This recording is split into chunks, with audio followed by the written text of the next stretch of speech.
Assalamualaikum warahmatullahi wabarakatuh. Salam persaudaraan, salam hormat pencak silat Indonesia, salam seduluran sak lawaselur. Eleng kuat selamat, semoga kita diberikan kesehatan, keselamatan, kebahagiaan oleh Allah Subhanahu wa Ta'ala. Amin.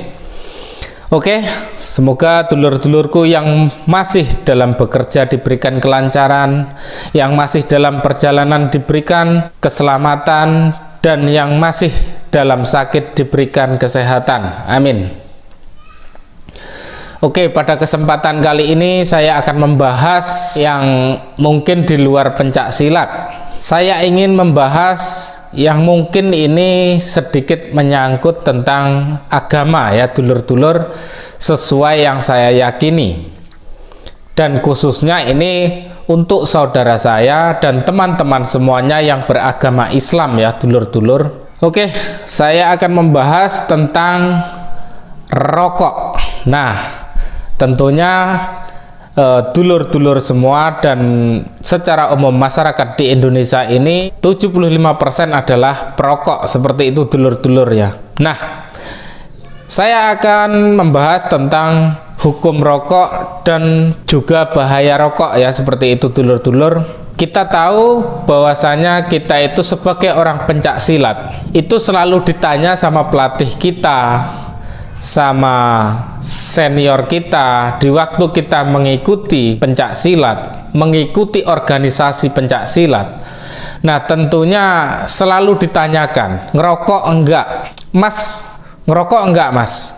Seperti itu pertanyaannya. Atau di organisasi lain itu sebutannya, Dek kamu ngerokok. Nah, itu sudah pasti ya dulur-dulur.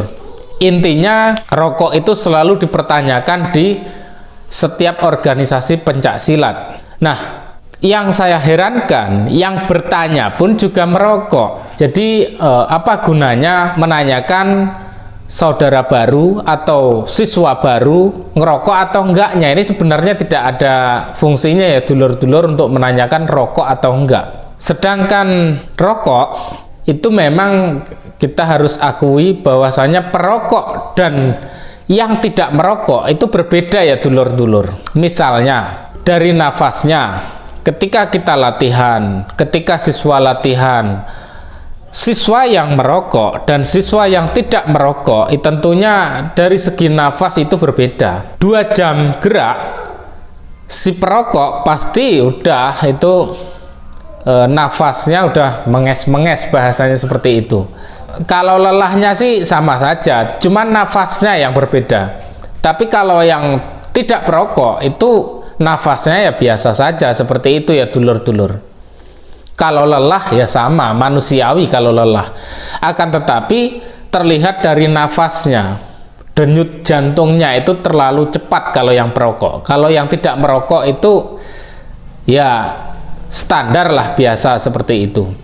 Saya akan jelaskan haram atau makruhnya ya dulur-dulur. Hukum menurut agama Islam rokok itu seperti apa dari sudut pandang saya pribadi ya dulur-dulur. Kita semua sepakat bahwasanya rokok itu tidak ada yang menghalalkan ya. Kita sepakat dulu dong bahwasanya semua ormas Islam itu tidak ada yang menghalalkan. Kalaupun ada yang mending itu hukumnya makruh. Makruh untuk orang yang sehat. Semua ormas Islam perlu diketahui bahwa semua ormas Islam yang ada di Indonesia ini mengharamkan rokok. Walaupun di NU ya, itu secara umum haramnya rokok itu hanya untuk ibu hamil, orang sakit, orang tua, dan lain-lain. Yang intinya rokok itu pada dasarnya semua ormas Islam, organisasi Islam itu mengharamkan rokok. Nah, bagi yang ingin membuka wawasan, bagi yang ingin menambah ilmunya, tidak ada salahnya. Mengapa dari pihak misalnya Muhammadiyah mengharamkan rokok? Misalnya ormas-ormas yang lain mengharamkan rokok. Kenapa sih rokok itu diharamkan? Nah, selama ini kan kita hanya menjas mereka itu bla bla bla bla. Apa sih mereka itu melarang umatnya untuk merokok dari aliran mereka? Nah, selama ini kan kita tidak tahu. Makanya saya mengajak dulur-dulur dan teman-teman semuanya untuk memahami, baru berkomentar. Setiap ulama itu mengharamkan sesuatu, memberi fatwa, itu tidak hanya tiba-tiba memberi fatwa ya dulur-dulur. Itu melalui proses yang panjang, melalui musyawarah ulama dan seterusnya. Nah, kita akan bahas mengapa rokok itu haram ya dulur-dulur. Bagi dulur-dulur yang tidak suka dengan fatwa rokok itu haram ya jangan didengarkan. Tapi kalau dulur-dulur yang ingin tahu mengapa rokok ini haram, baik, saya akan jelaskan ada 5 pendapat ulama mengapa rokok ini diharamkan ya dulur-dulur. Yang pertama, alasan kesehatan. Kita semua tahu ya, untuk kesehatan ini seluruh dokter di dunia dan seluruh pakar kesehatan di dunia manapun, dari agama manapun ya dulur-dulur, ini orang-orang kesehatan yang sudah sekolah tinggi, berbagai penelitian, tidak ada satupun dokter walaupun non muslim sekalipun yang mengatakan rokok itu sehat, bahwasanya rokok itu berdampak buruk kepada tubuh kita. Nah, terus apa hubungannya dengan haram dan halal? Nah, sesuai dengan petunjuk Al-Quran dan hadis, Allah itu membenci bagi orang yang bunuh diri atau menyakiti dirinya sendiri. Nah, itu jelas masalah kesehatan. Jika itu memang barang itu tidak menyehatkan, kok kita masih mengkonsumsi, kita masih memakai, tentunya itu bertentangan dengan nilai-nilai Islam, dengan nilai-nilai Al-Quran dan hadis seperti itu dulur-dulur. Allah sangat melaknat bagi orang yang bunuh diri. Nah, setidaknya tidak boleh menyakiti diri sendiri ya dulur-dulur. Nah, seperti itu. Bahwasanya masalah kesehatan ini menimbulkan banyak pro dan kontra ya dulur-dulur. Oh mas, itu ada yang rokok atau saya yang rokok itu bertahun-tahun tidak apa-apa, sehat-sehat aja. Nah, seperti itu ya dulur-dulur. Itu ada yang tidak merokok tapi malah sakit-sakitan. Nah, pasti itu menjadikan argumen. Jika kita berpikir seperti itu logikanya, jika kita berpikir seperti itu cara berpikirnya, maka kita tidak mempercayai dokter dulur-dulur. Dokter ini tentunya melakukan riset, penelitian itu tidak sembarangan ya dulur-dulur, dengan alat yang lengkap, dengan waktu yang lama. Apa sih dampak rokok ketika masuk ke jantung, masuk ke udara, asap rokok ini ke paru-paru dan seterusnya. Memang yang merokok banyak yang sehat, yang tidak merokok ada yang penyakitan, tapi itu jumlahnya sedikit ya dulur-dulur perbandingannya. Orang yang tidak merokok lebih banyak yang sehat daripada orang yang merokok dulur-dulur. Hanya saja orang yang tidak merokok sakit-sakitan satu itu sangat terlihat dibanding orang yang perokok sakit-sakitan. Nah, seperti itu sebenarnya dulur-dulur. Makanya orang-orang yang perokok ini mencari pembenaran dengan mengatasnamakan yang tidak merokok sakit-sakitan. Sedangkan yang merokok sakit-sakitan itu biasa saja mereka, kan seperti itu dulur-dulur. Dan menurut analisa saya, orang-orang sukses, orang-orang pintar, orang-orang yang jujur, orang-orang yang disiplin, orang-orang yang rapi, itu orang yang tidak merokok ya dulur-dulur. 99% orang yang sukses, orang kaya raya itu orang yang tidak merokok. 99%. Tidak semuanya, ada yang kaya raya ngerokok ada, tapi jumlahnya sangat kecil seperti itu dulur-dulur ya.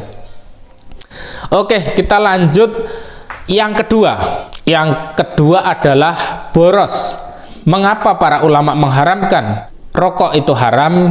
Yang kedua adalah boros ya dulur-dulur. Lalu sangkut pautnya apa dengan rokok kok diharamkan? Adakah di dalam Al-Quran bahwasanya rokok itu haram? Adakah di hadis rokok itu haram? Kan tidak ada. Nah, seperti itu yang menjadi argumen ya dulur-dulur atau teman-teman semuanya. Memang tidak ada di Al-Quran rokok, di hadis rokok, itu tidak ada ya dulur-dulur. Akan tetapi ada hal-hal yang menjelaskan itu bisa jadi haram, itu bisa jadi halal, dan itu bisa menjadi makruh, seperti itu dulur-dulur. Kalau semua ditulis di Al-Quran, tentunya tidak akan muat. Contohnya tani padi, sopir, dan seterusnya. Apakah harus dicatat juga di Al-Quran? Kan tidak mungkin. Nah, rujukan para ulama untuk mengharamkan rokok yang kedua adalah boros. Dan boros secara ilmu fikih dan juga secara sifat di Al-Quran itu dikatakan boros itu adalah sifatnya setan, seperti itu dulur-dulur. Jadi manusia yang boros itu menyerupai sifat setan. Apakah kita mengingkari hal itu? Apakah mengingkari Al-Quran yang di sana dijelaskan bahwa boros itu adalah sifat setan? Na'udzubillahi min dzalik kalau kita mengingkarinya ya dulur-dulur. Bila mungkin ya kalau masih beli tembakau sama cengkeh sama papir terus melinting sendiri, nah itu mungkin masih kategori irit ya. Tapi bayangkan kalau rokoknya itu harganya 30.000 atau minimal 20.000 lah, dan sehari itu habis 2 bungkus 40.000. Sedangkan anak mau beli jajan, sedangkan kadang mau beli apa itu mementingkan rokok, dan itu hal yang sia-sia. Apakah itu tidak dikatakan hal yang boros? Tentunya rokok ini, pakar ekonomi pun mengatakan rokok itu adalah pemborosan. Itu di luar Islam ya dulur-dulur. Pakar ekonomi pun mengatakan bahwasanya rokok itu pemborosan.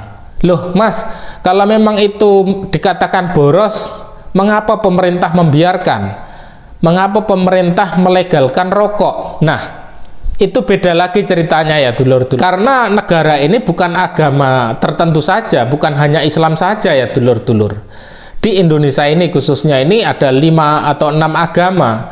Jadi tidak bisa menjadikan patokan satu agama. Tapi intinya pakar ekonomi mengatakan bahwa rokok itu boros ya dulur-dulur. Dan boros adalah sifat setan. Makanya kalau kita boros, sebenarnya boros itu banyak ya dulur-dulur. Bisa dari waktu kita main-main terlalu lama, itu dikatakan juga boros. Tidur terlalu lama itu juga bisa dikatakan boros.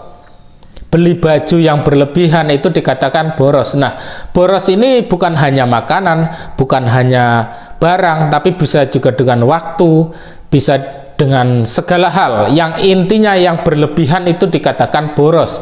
Dan dalam agama Islam, boros itu dikatakan adalah sifatnya setan, dulur-dulur. Haram bagimu, hai manusia, jika engkau menyerupai sifat setan. Makanya kita sebagai manusia yang beragama, khususnya agama Islam, hendaklah kita jangan boros, sederhana mungkin yang kita lakukan ya dulur-dulur. Oke, itu yang kedua. Yang ketiga adalah candu atau keterikatan atau pengaruh rokok. Nah, jadi apa candu ini? Orang yang sudah terikat akan suatu benda ini bisa dihukumi musyrik. Parah kan dulur-dulur. Nah, jadi ikatan rokok ini, candu rokok ini sangat luar biasa ya dulur-dulur. Orang yang sudah perokok, kecanduan rokok, ini biasanya hidupnya akan ketergantungan dengan rokok. Saya beri contoh seperti ini. Ketika orang yang sudah kecanduan rokok, dia bekerja nggak bawa rokok, dia nggak nyaman. Dia habis makan nggak ngerokok, dia nggak nyaman, dia nggak tenang. Dia silaturahmi ke rumah teman, ke rumah orang lain, bertamu ke orang lain, dia nggak bawa rokok, dia nggak nyaman, dia nggak tenang. Dan bahkan ketika dia bekerja tidak bawa rokok, dia pun tidak semangat bekerja, bahkan tidak mampu melanjutkan pekerjaannya. Nah, ini kan sangat luar biasa pengaruh rokok. Ini bisa dihukumi musyrik ya dulur-dulur, ketika di dalam hadis dikatakan janganlah engkau terikat akan suatu benda. Jangan, yang lebih dalam lagi, janganlah engkau menyayangi sesuatu benda itu secara berlebihan. Nah, kembalinya berlebihan ya dulur-dulur. Nah, seorang perokok itu akan mati-matian, itu akan menghalalkan cara bagaimana setiap hari bisa merokok. tanpa memikirkan anak istri, tanpa memikirkan orang lain, dan itu jelas haram. Coba kalau orang perokok itu kalau nggak merokok, kuat nggak? Nggak kuat. Saya mempunyai pengalaman pribadi. Saya itu sejak lulus SD sudah ngerokok ya dulur-dulur. Dan alhamdulillah di 2019 kemarin, beberapa tahun yang lalu, saya alhamdulillah bisa berhenti ngerokok. Dan menurut saya pribadi, orang yang ingin berhenti rokok itu tidak semua orang bisa ya dulur-dulur. Nah, inilah candu rokok atau ikatan rokok yang sangat dahsyat untuk ditinggalkan. Karena apa? Rokok itu ketika sudah kecanduan itu mengikat dengan perasaan kita, mindset kita. Kalau nggak ngerokok, nggak nyaman, nggak tenang hati ini. Nah, ini bisa dihukumi musyrik karena kita keterikatan dengan rokok. Seperti itu ya dulur-dulur. Oke, lanjut yang keempat. Yang keempat, mengapa para ulama itu mengharamkan rokok, yaitu perihal kotor, mencemarkan lingkungan atau mengganggu lingkungan.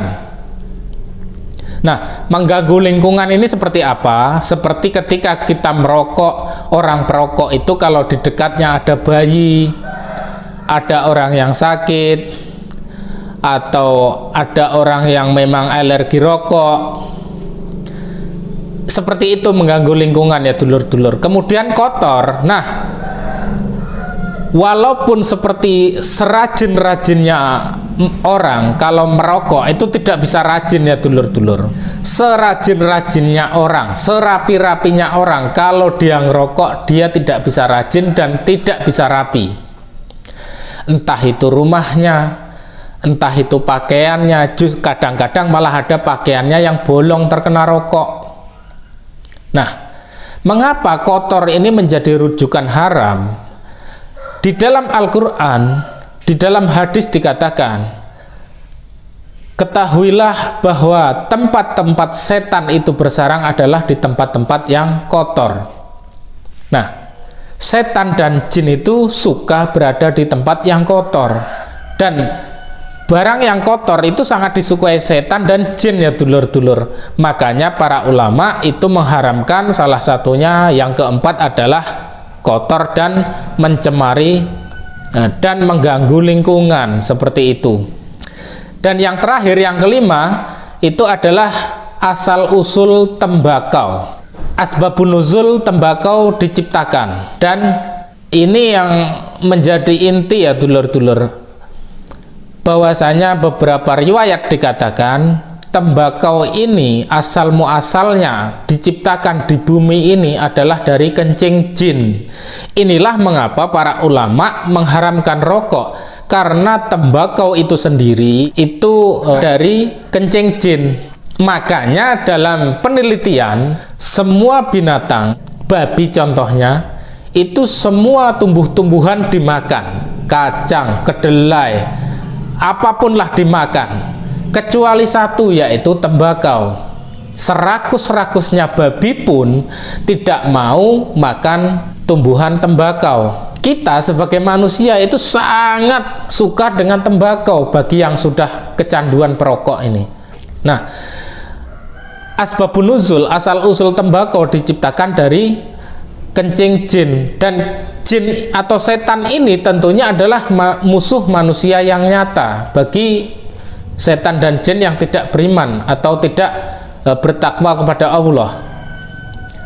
Sedangkan kencing itu sendiri itu pun hukumnya adalah najis ya dulur-dulur. Makanya para ulama mengatakan yang kelima ini adalah asal usul tembakau itulah yang mengakibatkan rokok itu haram. Nah, sedangkan kita diberikan tumbuh-tumbuhan di dunia ini yang halal, yang menyehatkan, tapi ya itulah pengaruh setan kita untuk dipengaruhi, untuk ketergantungan akan sesuatu yang haram, seperti itu ya dulur-dulur. Dan ini beberapa keterangan lain ya dulur-dulur, bahwasanya ketika kita sholat itu dalam fikih dikatakan janganlah engkau bau mulut, seperti itu. Sedangkan para perokok, kalau kita teliti ya dulur-dulur, itu kadang setelah wudhu ada yang masih merokok. Oke lah kalau dia sebelum wudhu ngerokok, kemudian sudah wudhu mau sholat nggak ngerokok lagi, masih oke. Tapi karena ajaran yang membolehkan rokok, terkadang sudah wudhu pun merokok. Dan di dalam sholat ketika ada mulut kita bau, ketika kita berdoa, ketika kita sholat membaca ayat-ayat suci Al-Quran dan kita berdoa sekalipun, doa kita tidak sampai, sholatnya pun tidak diterima, dulur-dulur. Dan sunnahnya Nabi Muhammad SAW, kita disunahkan untuk wangi-wangian, yang wangi, dulur-dulur. Karena malaikat itu senang ketika orang itu berwangi-wangian dan pastinya mencatat amal kebaikan kita. Seperti itu ya dulur-dulur. Itulah alasan mengapa rokok itu haram ya dulur-dulur. Bagi dulur-dulurku yang masih mau merokok, ya monggo. Bagi dulur-dulurku yang mau meninggalkan rokok, ya alhamdulillah. Nah, saya hanya memberikan ilmunya, saya hanya memberikan hukum fikihnya bagi ulama-ulama yang mengharamkan. Ini loh alasannya. Saya hanya memberikan keilmuan mengapa rokok itu diharamkan. Selama ini kan kita kebanyakan menyalahkan ulama, menyalahkan fatwa yang seperti itu, sedangkan kita tidak tahu apa alasannya. Nah, itu kan tidak bijaksana ya dulur-dulur. Oke, dulur-dulurku semuanya, semoga video ini bermanfaat. Jika saya ada salah, saya pun mohon maaf. Saya manusia biasa yang tak luput dari salah dan dosa. Saya akhiri, ingat dosa, ingat mati. Marilah saudara kita belajar setia hati. Wassalamualaikum warahmatullahi wabarakatuh. Salam persaudaraan.